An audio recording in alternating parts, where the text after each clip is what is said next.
Jó capítulo 42, versículos 5 e 6. Quero falar com vocês hoje sobre o sofrimento. Jó capítulo 42, verso 5 e verso 6. Nós temos subido no culto da igreja apenas para pregar o Evangelho. E vocês me conhecem e sabem que pode estar acontecendo o que for na igreja. A gente sobe e só prega a palavra. E essa é uma alegria que nós temos. Pregar a palavra. E sem medo do que a palavra diz. Sem pular nada do que a palavra diz. O livro de Jó é muito evitado. E a gente vai pregar o livro de Jó hoje. 42, verso 5 e verso 6. Quem achou, diga amém. Amém. De fato, meus ouvidos já tinham ouvido a teu respeito. Contudo, agora meus olhos te contemplam. Por essa razão menosprezo a mim mesmo e me arrependo sinceramente no pó e na cinza. Por que Jó se arrepende? Porque a gente fala que Jó louvou na tribulação, e louvou, mas louvou uma vez só, porque se você ler o livro, o resto ele não louvou não, ele reclamou, se queixou e lamentou bastante, e eu posso até dar razão para ele. Vamos orar no nome de Jesus. Pai, no nome do Senhor, eu peço que o Senhor fale conosco nesta noite, consolidando o Evangelho dentro do nosso coração, tirando qualquer tipo de prisão, qualquer tipo de amarra, qualquer tipo de peso, qualquer tipo de manipulação, e nos soltando, nos fazendo seres livres do Evangelho, livres na cruz, livres na palavra do Senhor. Solta a alma da gente, para a gente correr nos teus pastos, pastos verdejantes, para bebermos de tuas águas, águas tranquilas, para estarmos à tua mesa e recebermos o azeite sobre a nossa cabeça. Hoje, fala conosco, Espírito de Deus, e que nada, absolutamente nada, te impeça de falar, nem mesmo eu, no nome de Jesus. Amém e amém. O livro de Jó é o livro mais antigo da Bíblia. Não há menções no livro de Jó sobre Abraão, sobre Torá, sobre Moisés e sobre os reis, porque ele antecede a todos esses personagens e acontecimentos. A Teodiceia encontrada no livro de Jó, ela é tão antiga que, ao analisarmos ela, provavelmente ela se deu muito antes de Abraão, mas também na região das terras que Abraão viveu. O tema do livro, deste maravilhoso livro, dessa literatura bíblica maravilhosa, que é o livro de Jó, se você ainda não leu, eu lhe aconselho a leitura, é uma leitura extraordinária. Mas o tema deste livro pode ser provação, pode ser também sofrimento, ou eu também sugiro paciência, porque foi algo que Jó teve muita paciência. A paciência o manteve sempre na fila da sua vitória. A paciência, a gente aprende com Jó que é o ingrediente necessário para a gente concluir e passar pelos testes da vida que Deus nos proporciona. Ter paciência, ser paciente. Você pode dizer para a pessoa do seu lado isso? Ser paciente é um dos ingredientes para você chegar até a sua vitória.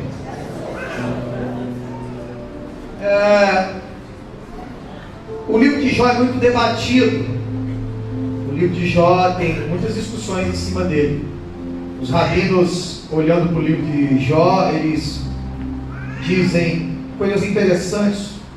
Um rabino matemático, ele disse, olhando para o livro de Jó, ele disse o seguinte: se Deus é bom, ele não pode ser onipotente, porque ele permitiu essa tribulação na vida de Jó. Agora, se Deus é onipotente, Deus não é bom, porque Ele pode todas as coisas, mas Ele permite o mal. E se Ele permite o mal, Deus não é bom. São algumas discussões assim que se dão acerca do livro de Jó, e é difícil conceber, ao ler Jó, conceber a ideia de um Deus que seja ruim ou um Deus que não seja poderoso, porque ao analisarmos o livro de Jó, nós vemos que Deus é definitivamente bom e definitivamente onipotente. Não há situação que escape às mãos de Deus. Ele está por detrás de todos os acontecimentos da vida de Jó, absolutamente todos, dos bons e dos ruins. Agora, a discussão que gira em torno desse livro sempre existiu, sempre existirá. É um livro que muita gente evita, porque é um livro que trata do sofrimento na vida de um justo. Porque no livro de Jó, nós vemos um justo, um homem justo sofrendo. Tudo que as igrejas dizem para você fazer a fim de encontrar o sucesso na vida, Jó praticava. Jó era fiel. As pessoas dizem, seja fiel e nenhum mal vai te acontecer. Jó era fiel. Jó era um sacerdote. Ele tinha postura com Deus. Jó era grato. Jó nunca foi ingrato. Jó era grato. Você não pode acusar Jó de ser ingrato. Ele foi grato até na hora da perda. Ele foi grato. Jó foi um bom pai, um excelente pai. Ele oferecia sacrifícios, orava por seus filhos continuamente, cuidava bem dos seus filhos. Então você não pode acusar Jó de ser um pai ruim. Ele era um bom pai. Jó era um bom marido. Ele tinha sua família ali dentro da palavra de Deus. Jó era honesto. Jó era muito honesto. Jó era justo. E Jó também era rico. Ele tinha muitas qualidades e possuía muitas bênçãos. E não havia ponto na vida de Jó que você pudesse dizer, aqui existe uma brecha. Já tentaram inventar várias brechas na vida de Jó. Mas o texto diz que ele era fiel e justo. Tudo que você pode pensar em fazer para alcançar o sucesso, esse homem fazia. Já fazia. E um dia Satanás acusou esse homem diante de Deus. E Satanás disse para Deus o seguinte: esse homem, ele te serve porque o coração dele é utilitarista. Esse homem, ele só é fiel porque o coração dele se utiliza das bênçãos, isso o diabo falando para Deus. Esse homem só é fiel porque o coração dele só se utiliza das bênçãos e providências que o Senhor fornece a ele. Tire dele todas essas bênçãos e providências, que eu tenho certeza que esse homem blasfemará. O coração dele não é pleno. A saga de Jó começa. A disputa cósmica se inicia, porém Jó de nada sabia. Diálogo do céu, Deus e Satanás. E a vida de Jó muda naquele dia. Naquele mesmo dia, toda a riqueza de Jó se dissipa. Todo o patrimônio acumulado, guardado pelas bênçãos de Deus, são roubados, pegam fogo, são dissipados. Jó vai à falência, à miséria, num dia só. Perde tudo. Ele não sabia por quê, mas foi o resultado de uma conversa entre Deus e Satanás. Quem estava por trás disso? Deus, obviamente. Deus estava por trás disso. Quem foi que fez Jó perder tudo? Deus. Foi Deus. Agora, perder tudo e ir à miséria fazia qualquer um de nós aqui chorar. Tenho certeza. Você perder seu carro, sua casa, seus móveis, tudo que você possui, faria qualquer um de nós aqui chorar. Mas isso não foi o suficiente. Já tinha 10 filhos, 3 meninas, 7 meninos.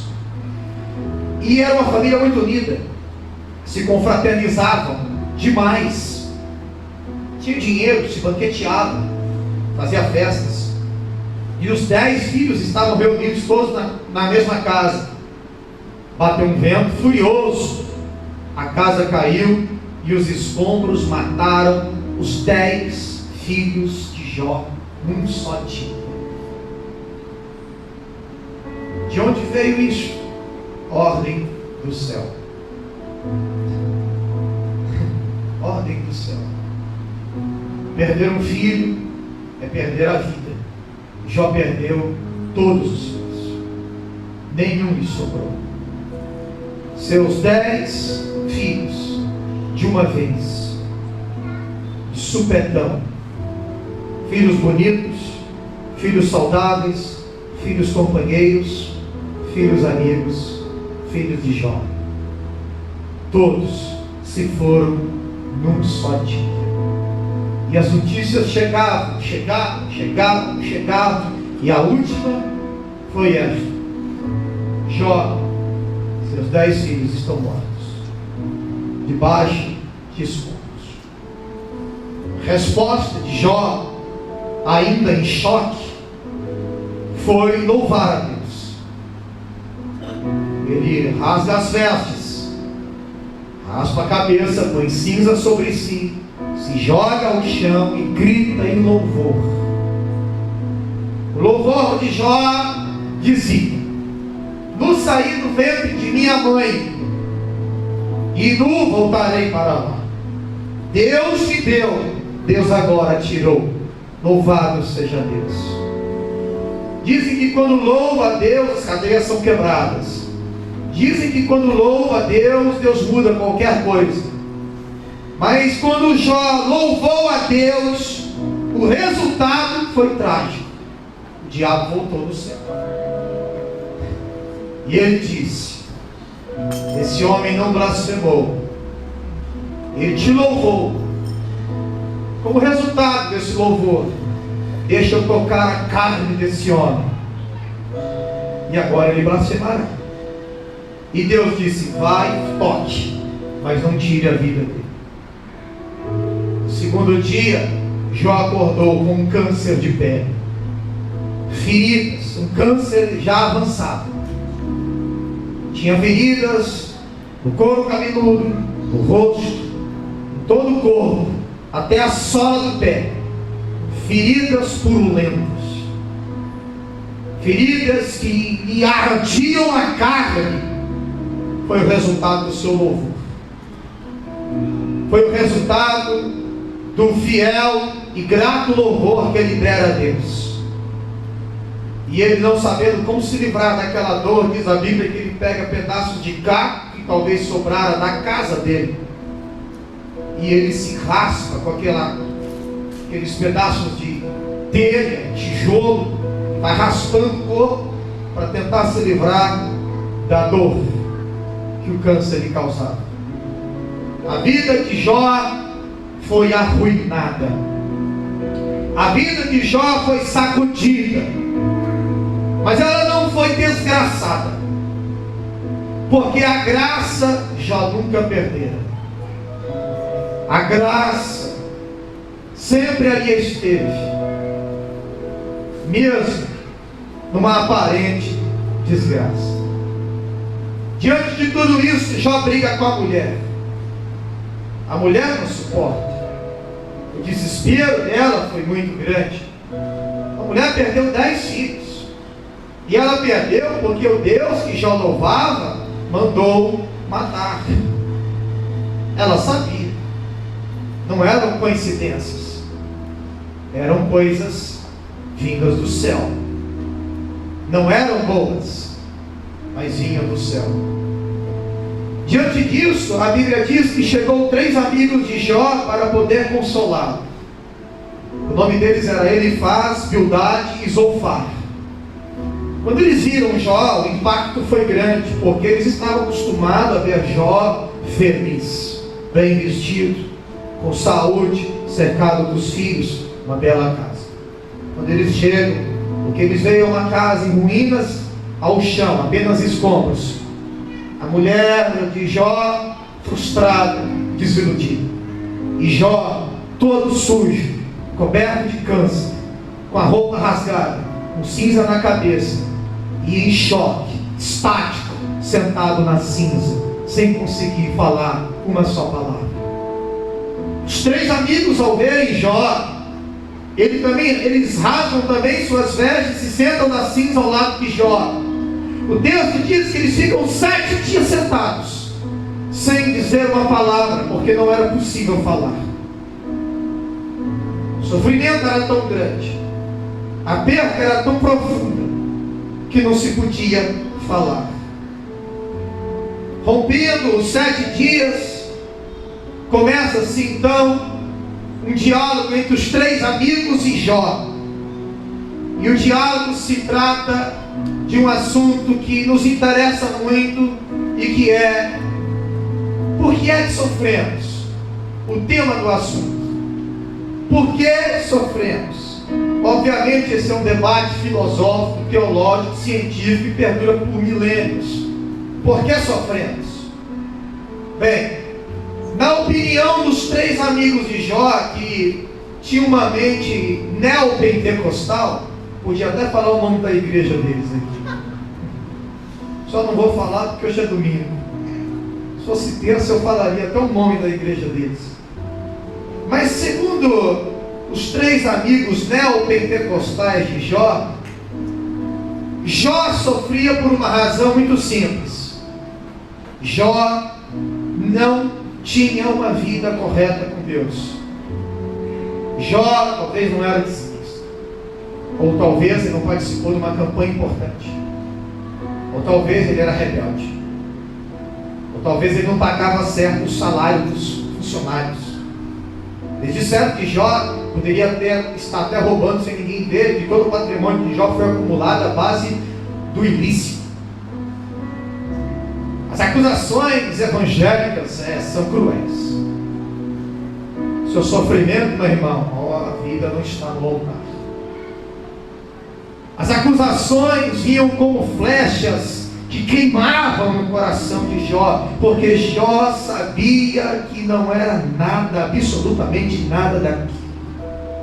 De onde deveria vir consolo, vinha acusações que lhe causavam sofrimentos ainda maiores. Você perde um filho, alguém lhe acusa.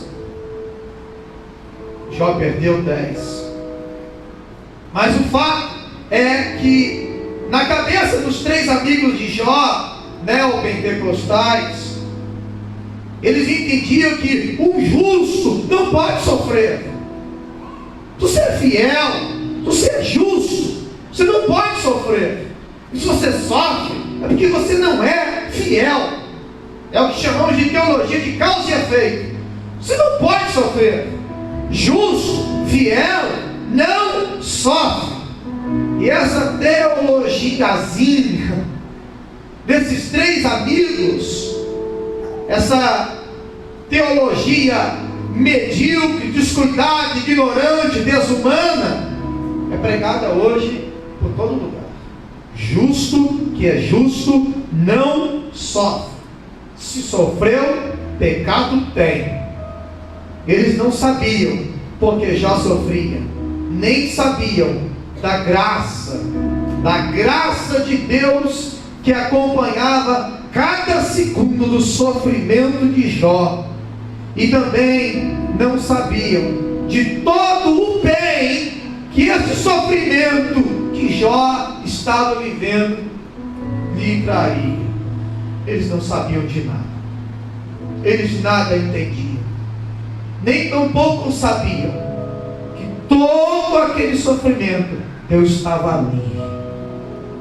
O tempo todo ali. O tempo todo todo presente ali, o tempo todo limitando a atuação de Satanás sobre ele. Jó não sabia, Jó não via, mas o tempo todo ele estava nas mãos do Deus Todo-Poderoso, o tempo todo. Todavia, no sofrimento, Deus fica em silêncio, mas nunca ausente. Mas o homem sempre se perguntará: por que sofremos? Por que eu sofro? E às vezes a gente acha que é o único que sofre também no mundo. A gente chega a dizer: por que só eu? Por que os outros não? Por que o outro que é pior que eu sofre menos que eu? Posso lhe garantir que eu, como pastor, um homem que foi transformado por Deus e tem a vida normal, posso lhe garantir nesta noite que tem ímpio, tem vida melhor que a minha. Mas eu não sou besta de perguntar por quê. Eu não sou besta de perguntar. Até porque eu sei da graça que me assiste. E Jó, apesar de tudo, sabia da graça que o assistia. O fato é que esse é um tema que nós fugimos dele. Sofrimento e dor, quem quer? Ninguém quer. E nós não admitimos a ideia de que ela pode vir até do próprio Deus, e que isso não faz de Deus um ser mau. Nos últimos 100 anos, a humanidade ela tem sofrido uma revolução química. Foram criados os analgésicos, anestésicos, tudo para tirar a dor do corpo. O homem hoje tem remédio para tirar quase qualquer dor que o corpo pode causar. Há remédio para tudo hoje, porque nós não queremos sentir dor. A dor é algo que nós todos fugimos dela. Se não bastasse a fuga do homem em relação à dor, o homem também criou remédios para a alma. Hoje tem remédio para a alma. Tem os ansiolíticos, tem os aquietadores do ser.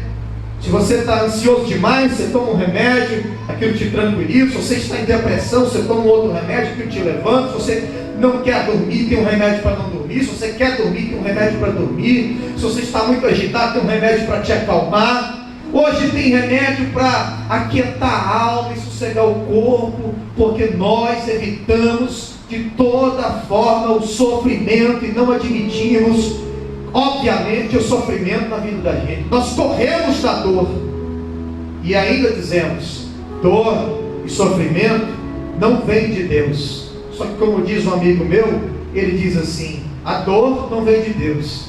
Só que não, muitas vezes vem, e ela tem um papel importante.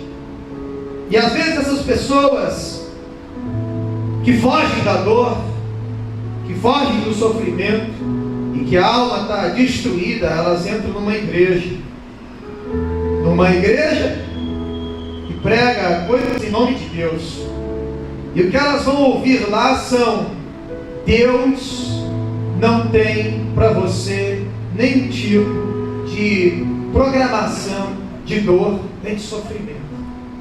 O que Deus vai fazer é mudar toda a sua história. Você vai viver um paraíso na terra, sem dor, sem sofrimento. É só encher esse envelope, é só confiar, é só entregar aqui nesse altar, essa campanha, essa determinada quantia. Todo o seu sofrimento passará. Eles vão retardando e deixando retardada a mente das pessoas, vão suspendendo o povo da realidade, vão enchendo-os de ilusão, vão arrancando-os da realidade, e freneticamente as pessoas correm nessa direção.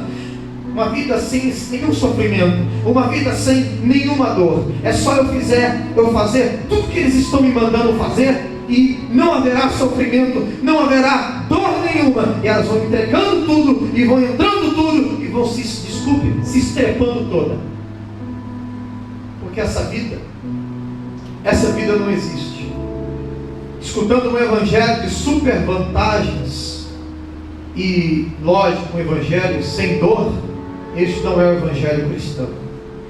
Daí eles ensinam a vocês a viver aquilo que é o contrário ao evangelho. Jesus diz: quando vai construir uma torre, senta primeiro e vê se você pode construí-la. Eles dizem: não, vamos construir, podendo ou não, pela fé, vamos construir. Ao contrário do evangelho. Jesus disse: se você for para a guerra, tiver 20 mil vindo contra você e você estiver indo contra 10 mil, não vá para esta guerra. Mas ele diz: então vamos, porque Deus nos dará a vitória. Essa vitória não é cristã, não tem respaldo cristão, não tem prudência cristã, não tem sabedoria cristã. Eles fazem e mandam as pessoas profetizar tudo ao contrário do evangelho, em nome do evangelho. Aliás, as maiores heresias hoje pregadas em nome de Deus são usando o próprio nome de Deus. E por isso confunde, por isso traz transtorno. Daí as almas se adoecem, porque a vida não pode ser desprovida de dor e de sofrimento. E quando elas vivem a dor e o sofrimento, a primeira coisa que lhes vem à cabeça: Deus não está comigo, Deus não atua na minha vida. O que será que eu tenho de errado? Será que não fui escolhido? Mas escute uma coisa: você já parou para pensar, mas parar para pensar mesmo nos evangelhos? Você já parou para ver o que os evangelhos dizem sobre o sofrimento? Pois bem, em João 16:33, Jesus prometeu que nós teríamos muitas dificuldades na terra. Ele disse: no mundo tereis aflições, tende bom ânimo em meio a todas elas, porque eu venci o mundo. Em João capítulo 16, do verso 1 ao 5, tem promessas de Deus ali para a vida do crente que ninguém gosta de lembrar dessas promessas. Sabe por que ninguém gosta de lembrar dessas promessas? Porque ele prometeu que seríamos perseguidos, açoitados, aprisionados e mortos. Ninguém nunca diz: profetiza na vida do teu irmão, você será açoitado, aprisionado e morto por causa do evangelho. Você já viu alguém mandar você profetizar esse tipo de coisa? Por fora é promessa, é uma promessa de Jesus, mas a gente procura se esquecer dessas promessas, obviamente. Mas se você entende que o cristianismo é uma vida que vai te tirar de todo o sofrimento, de toda a dor causado pelo pecado, eu posso dizer para você que você está certo. Eu posso lhe dizer que você está certo. Ele vai te arrancar de tudo aquilo que o seu pecado lhe está causando. Isso eu posso lhe dizer. Mas também posso lhe dizer que você nunca vai deixar de ser pecador, portanto nunca vai deixar de sofrer algumas consequências dos seus erros. Então não há como fugir dessa ideia. Agora, aceitar uma vida cristã e dizer assim: eu serei fiel e nada me acontecerá, isso é uma grande heresia. Porque, vamos ser real, olha para Jesus, o mestre, o perfeito, o magnífico. Ele sofreu? Ele morreu como? Numa cama aos 80 anos, cercado como Davi, de belas donzelas, riqueza, poder, e dizendo tchau a todos. Que vida maravilhosa. Foi assim que morreu Jesus? Eu não entendo que cristianismo é esse que não olham para Jesus.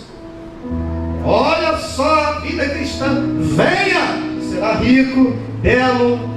Jesus faz até plástica, emagrece, tudo perfeito. Eu estava dizendo até o Fernando, a família Peppa Pig vai se concretizar na sua vida, tudo será perfeito. Olha, nunca mais você entra nessa parada que você se estrepa nela, porque o evangelho não é isso. Pelo amor de Deus, olha para Jesus,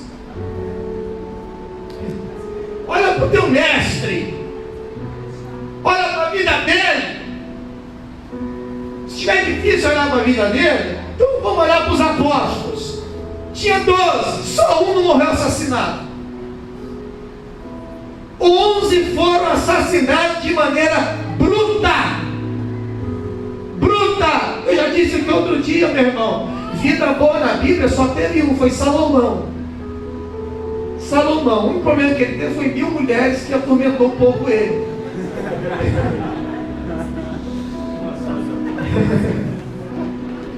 Ele exagerou um pouco.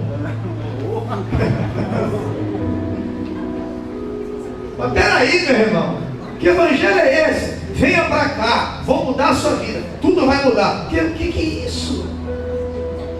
Olhemos para a vida de Paulo, olha para o currículo de Paulo, a história de Paulo. O cara dizia assim: olha, essa marca aqui é de Cristo, essa aqui na testa, esse corte aqui também, está vendo essas costas? 3 vezes açoitado. Açoites são marcas de Cristo, prisões por todos os lados. O cara não podia entrar no barco, o barco afundava. O cara era zica, entrava no barco, o barco afundava. Paulo não é abençoado, não coloque Paulo no barco, o cara só trazia a graça inteira. Está escrevendo metade da Bíblia. Mas se a gente olhar para a vida dele com a perspectiva e com a ótica do cristianismo hoje, Paulo era zicado. Paulo não era abençoado. Na perspectiva de hoje, não, ele não era rico, não tinha avião, não tinha programa na televisão, não tinha jato, não tinha rádio, pegava navio afundado, onde ele entrava era horroroso. Olha para a vida dele e fala assim: eu quero ver esses caras pregar Paulo. Eles não pregam, tem como pregar Paulo, eles vão pregar Abraão, meu irmão, Salomão, eles vão tentar outros caras. Claro que também vão falar da parte boa da vida de Abraão, não vão contar os sofrimentos da vida de Abraão, vão falar de Jacó, mas vão pular todo o sofrimento de Jacó, da ausência de quase 30 anos de um filho, que ele pensou que tinha morrido, não tinha morrido. A angústia que o Senhor trazia dentro de si. Agora, você pode olhar para mim nessa noite, escutar esse sermão e você falar assim: pastor, hoje você me desanimou. O que eu estou fazendo aqui? Você pode perguntar assim: pastor, o que eu ganho então aceitando Jesus? O que eu ganho abandonando o pecado? O que eu ganho sendo batizado? O que eu ganho com tudo isso? Eu lhe digo uma coisa que eu ganhei e quero que você ganhe. Eu ganhei Jesus. Eu ganhei Jesus. É o testemunho que eu posso dar. Ganhei Jesus de Nazaré. Já bati o carro, bati. Já adoeci. Já pequei. Já bati a boca no chão, Já tive problemas. Mas a graça sempre me assistiu. Eu ganhei Jesus de Nazaré. E sabe o que vem de brinde? Vem a cruz. A cruz é brinde. Amém. Aceite Jesus e ganhe a cruz. A cruz é para você, é brinde. O cristianismo lhe dá de graça. E pela graça. Isso é cristianismo. Eu ganhei Jesus. O que Jó ganhou? Jó, a gente não sabe quanto tempo durou a aprovação dele, quanto tempo durou o sofrimento dele. De uma coisa eu sei, esse sofrimento veio de Deus. E de outra coisa eu talvez não sei, dizem. O sofrimento dele durou mais ou menos, dizem, 9 meses, é o que dizem. Essa foi a vida de Jó. Esta foi a vida de um homem justo. O sofrimento de Jó passou? Passou. Ele mesmo declarou: eu não sei quando vai passar, mas eu sei que meu Redentor vive e que por fim ele se levantará. Eu estou assistido por Jesus.